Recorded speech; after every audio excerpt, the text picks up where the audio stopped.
Assalamualaikum with another tutorial of C and C++। Last time हमने जो discuss किया था वो था एल्गोरिदम,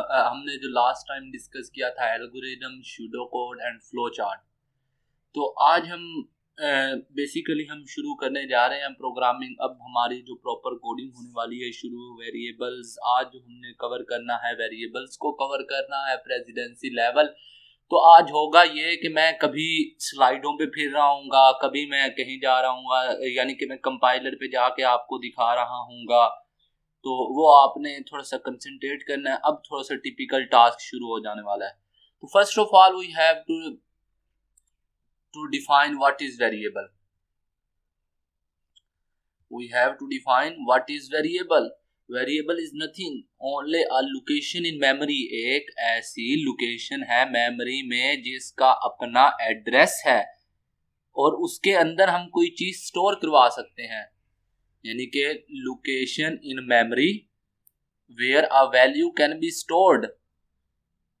सिर्फ यही चीज है, यानी कि एक लोकेशन वेरिएबल का नाम ये है कि हमने एक लोकेशन क्रिएट कर दी है मेमोरी में जहां पे हम कोई चीज स्टोर करवा देते हैं और उस जहां पे लोकेशन का लफ्ज आता है उसका कोई एड्रेस होता है। अगर आप एक वेरिएबल को क्या एग्जांपल, हाँ, आप अगर एक हाउस या होम के एनालॉगस लें तो वेरिएबल का कॉन्सेप्ट समझ आ जाता है। जिस तरह एक होम होता है उसका कुछ नाम होता है और एक एड्रेस होता है, इसी तरह वेरिएबल का एक एड्रेस होता है और एक नेम होता है और उसके अंदर हम कुछ भी स्टोर करवा सकते हैं। जैसे कि एक होम है, उसके अंदर 10 आदमी रह सकते हैं, ये उसके अंदर स्टोरेज होगी और होम का नाम मैं लिख देता हूँ मिस्टर दानियाल्स हाउस, ये उसका नाम हो गया और उसका एड्रेस हो गया जैसा कि गली number 5, house number this, town ये, सिटी ये। इसी तरह एक वेरिएबल होता है, वेरिएबल का एक नाम होता है, एक नेम होता है, एक उसके अंदर वैल्यू स्टोर होती है और एक उसका एड्रेस होता है मेमोरी के अंदर। यानी कि मेमोरी के अंदर जो उसको लोकेशन मिल रही है वो चीज उसका एड्रेस होता है। यानी कि मैं समझाने की ये कोशिश कर रहा हूँ, location in memory is a place.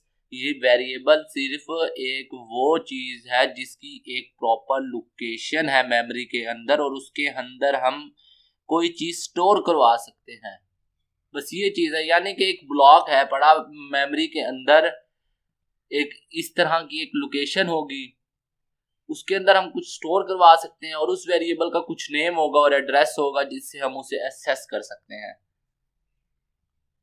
तो अब टाइप्स ऑफ वेरिएबल्स हैं, वेरिएबल्स की डिफरेंट टाइप्स हैं। वैसे हैं तो बहुत सारी, मैंने 3-4 यहाँ पे एक्सप्लेन की हैं जो कि ज्यादातर हम यूज करते हैं आम लैंग्वेज में। तो फर्स्ट ऑफ ऑल इंटीजर, वो वेरिएबल जिसके अंदर हम होल वैल्यूड पॉजिटिव और नेगेटिव नंबर और जीरो हम स्टोर करवा सकें, वो इंटीजर होता है। इंटीजर ऐसा नंबर है जिसके अंदर हम पॉजिटिव, नेगेटिव एंड जीरो हम स्टोर करवा सकें। इसके अंदर हम स्टोर नहीं करवा सकते, हम इसके अंदर कम्प्लेक्स नंबर नहीं हम करवा सकते, यानी कि अयोटा वाली वैल्यूज। और इसके अंदर हम इशारिया यानी कि जो हमारे पास इशारिया वाली वैल्यूज होती हैं वो इंटीजर के अंदर नहीं होती स्टोर। इसकी जो मेमोरी में स्पेस होती है वो 4 बाइट्स होती है। इसकी मेमोरी के अंदर जो स्पेस होती है वो 4 बाइट्स होती है। तो अब मैं इंटीजर आपको दिखाता हूँ कि इंटीजर ये मैं एक कर रहा हूँ, ये मैं वैसे आपको मैंने समझाना तो उसके लिए चाहिए था, लेकिन ये जो है ना ये इजी है। मैंने ना यहाँ पाइथन इंस्टॉल किया हुआ है, आपको कोई ज़रूरत नहीं है इसको करने की। Python spelling mistake, sorry. तो अब मैं ये देखें, मैं जो चीज़ समझाना चाह रहा हूँ ना, अब मैं ना अब इंटीजर क्या होता है, अब मैं कंपाइलर से पूछ रहा हूँ कि यार ये 10 जो है ये किस चीज़ का, ये क्या चीज़ है। यानी कि मैं एक जो है ना वेरिएबल बना रहा हूँ जिसके अंदर मैं 10 स्टोर करवा रहा हूँ। अब मैं कंपाइलर से पूछना चाहता हूँ कि क्या ये आया इंटीजर है, तो इसको बताना चाहिए कि हाँ हमारी तरफ से ये इंटीजर है। अब मैं कंफर्मेशन चाह रहा हूँ कंप्यूटर से, कंपाइलर से, कि क्या ये इंटीजर है। तो मैं अब ये प्रिंट करवाने लग रहा हूँ इसकी टाइप। तो अब ये मुझे बता देगा कि क्या ये इंटीजर था या नहीं। मैंने ए लिया। अब ये देखें, इसने हमें बता दिया कि इसकी जो क्लास है इट इज इंटीजर, यानी कि कंफर्म हो गया integer is what, integer is a number. ये यानी कि मैं फिर से यही चीज करता हूँ, इसको मैं कर देता हूँ, यही मैं कोड ले रहा हूँ फिर से।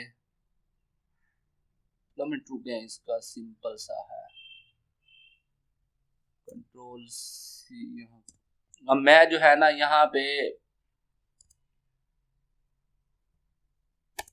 ये मैं -20 ले रहा हूं।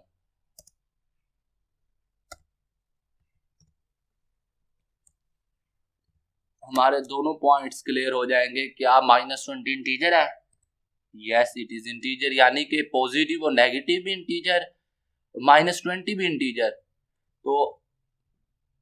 तो अब हमारे पास एक वैल्यू रहेगी 0। 0 मैं चेक कर रहा हूं, इट इज आल्सो इंटीजर, यानी कि हमारी जो इसकी डेफिनेशन है कि इसमें positive number, negative number and 0 they all come in the category of integer. तो हमारी ये होगी, इसकी डेफिनेशन आपको समझ आ गई होगी। उसके बाद हमारे पास आता है फ्लोटिंग। फ्लोट ऐसा वेरिएबल जिसके अंदर डेसिमल पॉइंट्स वाला चीज स्टोर हो जाए, इट इज कॉल्ड फ्लोट। और इसकी भी मेमोरी में 4 बाइट्स स्पेस होती है। मैं अब यहाँ पे जाके चेक करने लग रहा हूँ, मैं जो हूँ अब आपने जहां पे मेरा कर्सर है आपने इस जगह को देखना है कि मैं यहाँ क्या कर रहा हूँ। मैं 10.20 कर रहा हूँ। अब पूछ रहा हूँ इसकी टाइप क्या है, तो इट इज कॉल्ड, ये एक फ्लोट है। Float is what? Float is a decimal, जिसके अंदर डेसिमल्स हों, यानी कि जिसके अंदर इशारियां हों, वो चीज फ्लोट है। ये भी उम्मीद है आपको समझ आ गई होगी। उसके बाद करैक्टर, सिंगल करैक्टर ABCDEFGH, ये सब करैक्टर है। स्पेशल सिंबल्स भी करैक्टर है, यानी कि जो एक चीज सिंबल आएगी, ऐसा वेरिएबल जिसके अंदर सिर्फ एक सिंबल यानी कि ए मैं स्टोर करवाना चाह रहा हूं, तो वह एक करैक्टर होगा। और इसकी मेमोरी के अंदर जो स्पेस होती है वो 1 बाइट होती है। इसके बाद आ जाती है स्ट्रिंग। ये थोड़ी सी इंपॉर्टेंट चीज है। Variable that stores combination of characters. अब मैं आपको एक बताता हूं कि अगर मेरे पास ए है और ए बी है, वो क्या होगा, यानी कि कॉम्बिनेशन ऑफ कैरेक्टर का मतलब ये है कि जिसके अंदर एक से ज्यादा कैरेक्टर स्टोर हो जाएं, वो स्ट्रिंग होगी। यानी कि जिस तरह आपका नेम है वो भी एक स्ट्रिंग है। तो इसी तरह आपने स्ट्रिंग, और size of string is not saved. इसका मतलब ये होता है कि मैंने एक नेम नामी स्ट्रिंग बनाई, मैं उसके अंदर एक नेम लिखवाना चाह रहा हूं। तो अब मुझे चाहिए, अब मुझे तो नहीं पता कि उसके नेम के अंदर कितने करैक्टर हैं। मैं एक जनरल बना रहा हूं कि यार आपने अपना ना नेम इनपुट करना है, तो आपको क्या पता कि उसके नेम के अंदर कितने करैक्टर हैं। तो इसीलिए हम इसका साइज डिफाइन नहीं कर सकते कि इसका कितना साइज है। वैसे जो शॉर्ट स्ट्रिंग्स होती हैं, जैसे कि अरसलान अली, ऐसे छोटी छोटी स्ट्रिंग, उनकी 23 बाइट्स तक होती है स्पेस। एक कैरेक्टर की 1 स्पेस होती है, यानी कि हमने 23 बाइट्स तक को शॉर्ट स्ट्रिंग्स का नाम दिया, यानी कि 23 कैरेक्टर जिस स्ट्रिंग में हो उसको हम शॉर्ट स्ट्रिंग कहते हैं। और इसकी मेमोरी में जो स्पेस होती है वो 23 बाइट्स होती है। मैं ये आपको थोड़ी सी एक्सप्लेन करने की कोशिश करता हूँ। तो अब ये देखें कि मैं एक बना रहा हूं, a इज इक्वल टू, मैं एक स्ट्रिंग बना रहा हूं, सॉरी, मैं इसके अंदर लिखना चाह रहा हूं रहमान। ठीक है, इसके अंदर कितने करैक्टर हैं? 1 2 3 4 5। ठीक है, अब मैं चेक करना चाह रहा हूं कि इसकी क्लास क्या है।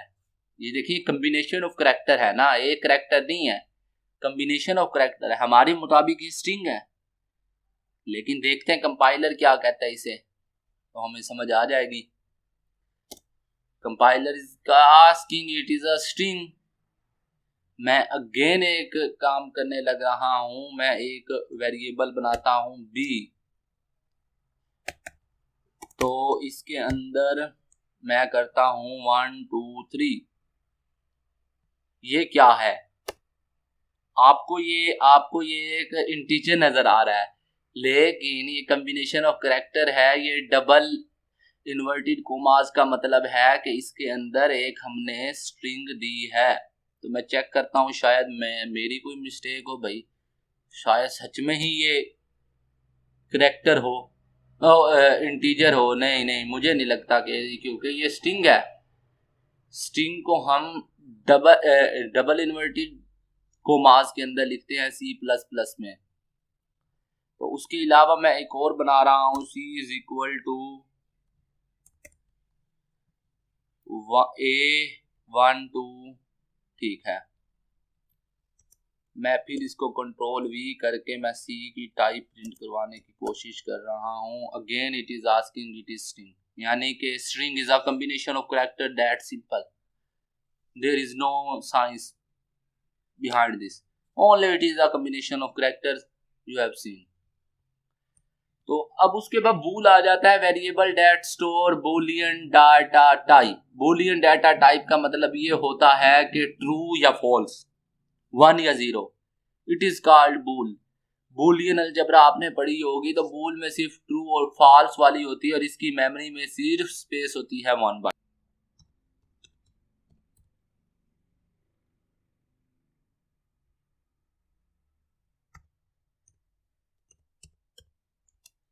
तो मैं एक वेरिएबल बना रहा हूं जिसका नाम है, जिसमें मैं वो करना, बूल टाइप को चेक करने जा रहा हूं। हाँ, it is give a error, then I will again check. मैं इसका टी बड़ा कर रहा हूं। तो अब मैं इसकी टाइप को चेक करने लग रहा हूं कि इसकी टाइप क्या है जो मैंने लिया है। मुझे किसकी चाहिए, ए के अंदर मैंने क्या स्टोर किया है, तो मुझे मेरा जो पॉइंट है वो एक्सप्लेन्ड हो गया। इट इज अ बूल। समझ आ गई होगी आपको कि अब बूल। अब फिर बूल में एक और होता है फॉल्स। मैं बी बना रहा हूं जिसके अंदर मैं फॉल्स को स्टोर करा रहा हूं और मैं प्रिंट करवाने की कोशिश कर रहा हूं व्हाट इज द टाइप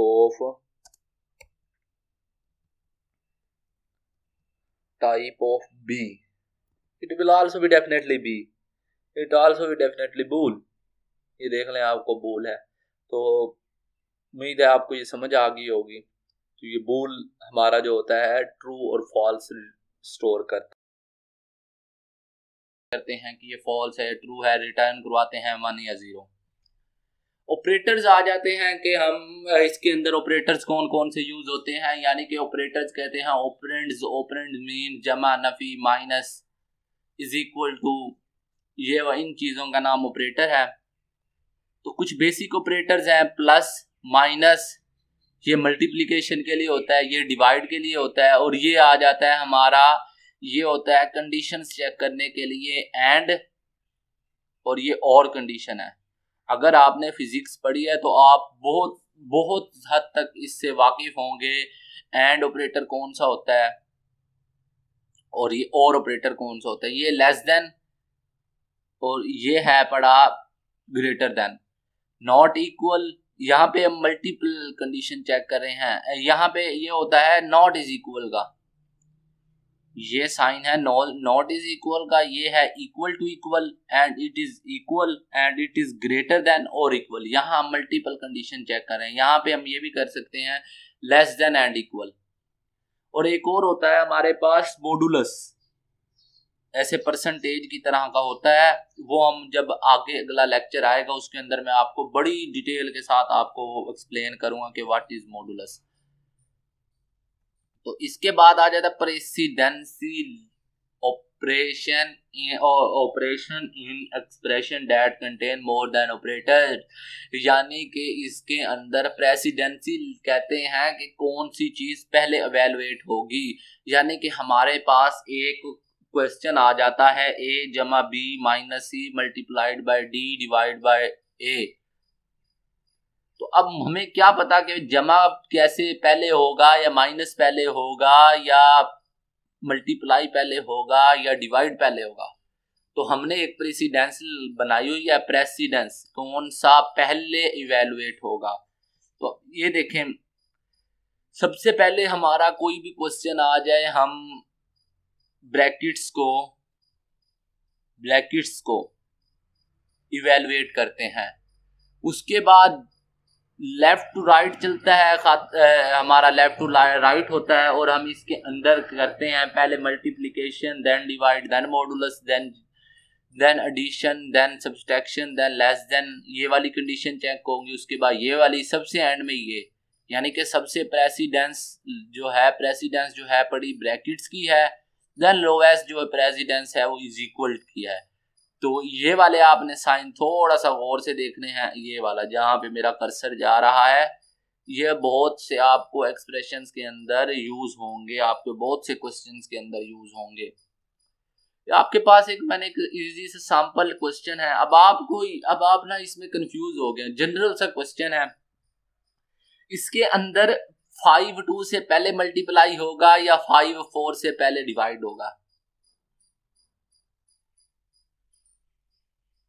क्या आपको पता है 2 जो है पड़ा 5 से पहले मल्टीप्लाई होगा या 5 4 से पहले डिवाइड होगा। इसको हमें इवेलुएट करने के लिए हमें प्रेसिडेंस का सहारा लेना पड़ेगा। लेफ्ट टू राइट जब हम जाते हैं, ये देखें, लेफ्ट टू राइट जब जाएंगे, प्रेसिडेंसी मल्टीप्लिकेशन की ज्यादा है देन डिवाइड की कम है, तो पहले ये 5 2 से मल्टीप्लाई होगा, फिर होल जो चीज आएगी पूरी की पूरी वो 4 से डिवाइड होगी। अब एक और क्वेश्चन है, 3 multiplied by 7 minus 6 plus 2 multiplied by 4 divide by 4 plus 6। अब आपको क्या पता, ये -7 में से 6 निकाल दें 1 हो जाएगी, 5 को इस पे पहले डिवाइड कर दें, फिर जमा कर दें, फिर इसके साथ मल्टीप्लाई। हमें नहीं पता चल रहा कि कौन सा फंक्शन पहले होना है, कौन सा इवेलुएट साइन पहले होना है, तो इसके लिए हमें प्रेसिडेंस की तरफ जाना पड़ेगा। लेफ्ट टू राइट जब हम जाएंगे तो मल्टीप्लिकेशन, डिवाइड, प्लस, माइनस, ये प्रेसिडेंसी लेवल है। तो अब मैंने जो इसका सोल्यूशन है पढ़ा, ये इसका सोल्यूशन आ गया। तो पहले ये देखें कि हमें, आपको मैंने कहा है ना कि मल्टीप्लाई करते हुए सबसे पहले हमारे पास, जो सबसे पहले लेफ्ट टू राइट जाएंगे हमारे पास ये इवेलुएट होगा, फिर -6, फिर ये पहले मल्टीप्लाई होके इस पे डिवाइड होगा, फिर ये सारा इवेलुएट होगा और फिर जमा 6। यानी कि आपने सिर्फ ये देखना है कि कौन सी चीज पहले इवेलुएट होनी है, जिसकी प्रेसिडेंसी ज्यादा है वो इवेलुएट पहले होगी। अब हमें जो है बड़ा ये करने में हमें बहुत टाइम लगता है, हमारा ह्यूमन माइंड है ना, तो अगर मैं इसी चीज को हमारे प्रोग्राम के जरिए मैं करने की कोशिश करूं, मैं इसको यहाँ से कॉपी नहीं हो रहा, रुके, मैं यहाँ जा रहा हूं, ये देखें, कंपाइल, इसको कंप्यूटर को हर चीज पता है, हमने इसको प्रेसिडेंसी बताई हुई है। प्रेसिडेंसी हमें सिर्फ सीखना है कि कंप्यूटर को क्या क्या पता है, कंप्यूटर से हमने क्या करवाना है। अब ये देखें, मैं हमारा क्वेश्चन जो था, ये देखें क्वेश्चन है 3 multiplied by 7 minus 6 plus 2 multiplied by 5 divide by 4 plus 6। हमारा क्वेश्चन ये है, मैंने जस्ट इसको वैल्यू दी है। अब इस कंप्यूटर को हमने प्रेसिडेंसी पहले ही बताई हुई है, जो कंपाइलर के अंदर हम डाल देते हैं उसकी डायरेक्टरीज के, इसके अंदर हम जो पाइथन इंस्टॉल करते हैं, या हम सी या सी लैंग्वेज का हम जो इंस्टॉल करते हैं एप्लीकेशन, तो उसके अंदर उनको पहले ही पता होता है, लाइब्रेरीज के अंदर मैथ लाइब्रेरी होती है, उसके अंदर हमने पहले प्री डिफाइंड फंक्शन डाले होते हैं। पर हमें जो प्रेसिडेंसी की जरूरत होती है, जब हम अपना कोड डिफाइन करते हैं, उस वक्त हमें यूज करना पड़ता है। तो अब ये देखें, ये हमें डायरेक्ट आंसर देगा 23.5। तो अब मैं मैंने यहाँ से चेक कर लिया, इसने हमें दिया है 23.5। चेक करते हैं कि हमारा वैसे 23 आ रहा था, 23। हमें उसने एक एग्जैक्ट आंसर दिया है, हम यहाँ इंटीजर इवेलुएट कर रहे हैं, इसलिए हमारा यहाँ पे ये देखें ना 10 को 4 पे डिवाइड करेंगे तो 2.5 आएगा, लेकिन हम यहाँ note that this is an integer division. अगर ये इंटीजर डिवीजन है तो आंसर भी इंटीजर आएगा, फ्लोट नहीं आ सकता। आपको समझ आई, इसलिए हमारा 23 आया है, कंपाइलर ने 23.5 दिया है। उम्मीद है आपको ये टॉपिक बहुत क्लियरली हो गया होगा। वेरिएबल की definition, types of variables and हमारा जो है पढ़ा प्रेसिडेंस लेवल बहुत इंपॉर्टेंट है। ये आपने सिर्फ आप ये स्लाइड कर लें, आपकी प्रेसिडेंस क्लियर हो जाएगी। तो उम्मीद है आपको समझ आई होगी। तो प्लीज़ अगर आपको वीडियोस पसंद आती हैं तो यार वीडियोस को लाइक करें और सब्सक्राइब करें। अल्लाह आप लोगों को अपनी हिफ्ज़ व अमान के अंदर महफूज रखे। अल्लाह हाफिज़।